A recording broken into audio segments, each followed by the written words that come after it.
Je me suis élevée un beau matin, on était à Bordeaux.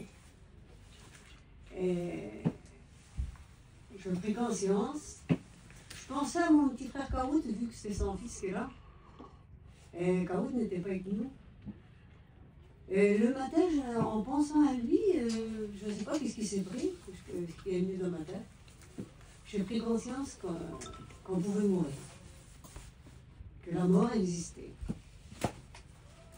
Alors naturellement, je ne m'intéressais pas trop aux choses de Dieu. Bien, le Seigneur faisait partie des meubles, il faisait partie de nos vies, mais faire une expérience avec le Seigneur, je ne l'avais pas fait. Alors, dans ma tête, c'était simple. Pour connaître Dieu, il fallait le chercher. Et je l'ai cherché. Parce que le Seigneur, il dit, cherchez premièrement le royaume et sa justice, et toutes choses que vous seront données par-dessus. Alors, je savais que par cette parole-là, si je le cherchais, je le trouverais. Mais mon chemin à moi, il a été très lent. Très lent pour la bonne raison, c'est que j'ai accepté Jésus ce soir même, mais je ne ressentais pas que j'étais sauvée, je ne ressentais pas principalement que Jésus était proche. Je le connaissais par les Écritures. Alors naturellement, je n'aimais pas le Nouveau Testament, pour la bonne raison que le Nouveau Testament, lui, il parle que de malades, que de misère, que de lépreux, de gens qui souffrent. Et moi, j'aimais mieux l'Ancien Testament, je le connaissais très bien. Je le connaissais tellement bien que je n'aimais pas le Nouveau. Alors, une chose m'est venue parce que mon père, lui, dans la parole de Dieu, il l'avait toujours sous la table et en feuilletait constamment cette Bible. Alors, je connaissais tout ce que Jésus disait à propos des paraboles, de ses disciples. Mais lui, je savais tout ce qu'il avait fait, mais je ne le connaissais pas personnellement. Donc j'ai dit tout simplement dans mon cœur, si je veux connaître le Seigneur, il faut que je le cherche dans les évangiles. Alors j'ai commencé à lire l'évangile. Je l'ai lu pendant au moins 6 mois. J'ai lu Matthieu, Luc, Marc et Jean. Et à un moment donné de ma lecture, pendant les quelques mois, j'ai su tout ce que le Seigneur faisait, tout ce qu'il disait, où qu'il allait. Je savais quand il s'asseyait, je savais quand il se levait. Je connaissais tout, mais la personne de Jésus, je la connaissais terrestrement, ce qu'il avait fait sur la terre. Mais je ne le connaissais pas en tant que Dieu. Et à un moment donné, on était à Brest. Ça faisait au moins 6 mois que je le cherchais, puis j'étais vraiment anxieuse de ne pas le connaître. Alors, entre-temps, je me suis fait baptiser par Pelletier à Brest. Mais le baptême ne m'a pas apporté beaucoup de choses, il ne m'a rien rapporté. Je ne me suis pas sentie sauvée plus, je ne me suis pas sentie plus connaître le Seigneur. C'était toujours pareil, je ne connaissais pas encore.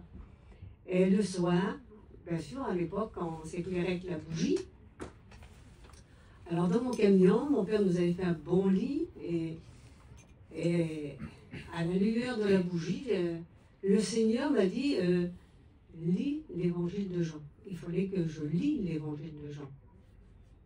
Et plus je lisais l'évangile de Jean, plus que je reconnaissais que Jésus n'était pas seulement l'homme bon, mais il était aussi fils de Dieu. Et c'était autant tel que le Seigneur m'invitait à le connaître. Et plus je lisais, plus il me rapprochait de la crucifixion. Alors je commençais par la crucifixion jusqu'à la résurrection. Je recommençais par la crucifixion et je terminais toujours par la résurrection. Alors il était tard le soir et dans l'évangile de Jean, chapitre 20, il dit Marie, de bon matin, se rendit au sépulcre. Et il s'est passé alors qu'il faisait encore obscur, le midi. Et là, il y a eu quelque chose qui s'est passé. Il a dit, dans le camion, il est venu une lumière que je ne pourrais pas décrire. Et mes yeux étant sur le texte, je me suis transportée devant un jardin. Et je savais que ce jardin, c'était le jardin de Gethsémani. Je savais aussi que Jésus venait d'être, par les Écritures, parce que je lisais les Écritures, Jésus venait d'être crucifié et enterré. Et alors qu'il faisait encore obscur, je me suis vue devant ce jardin-là. Et au loin, j'ai vu le sépulcre. Je me suis approchée dans l'obscurité et je me suis assis devant le sépulcre et j'ai regardé dans le tombeau. Il n'était pas, mais j'ai vu 2 anges. 2 anges, ils m'ont rien dit. Il dit, qui cherches-tu? Et j'ai dit, je cherche Jésus de Nazareth qui a été crucifié. Et ils m'ont dit, il n'est plus là.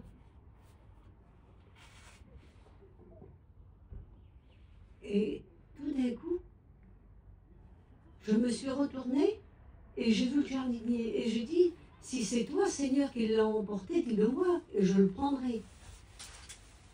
Non. Le texte dit, Jésus, comment que... Attends, c'est ça, les pères de mémoire. Marie, elle était... C'est bien, il faut que je me rappelle, parce que le texte, c'est... Elle pleurait, et quand elle pleurait, elle vit Jésus debout. Voilà le texte. Donc je vis Jésus debout qui était derrière moi. Elle, croyant que c'était le jardinier, elle lui dit, si c'est toi qui l'as emporté, dis-le-moi et je le prendrai. Et Jésus lui dit, Marie. Mais le miracle qui s'est fait là, c'est pas que j'ai écouté Marie, j'ai écouté Béca.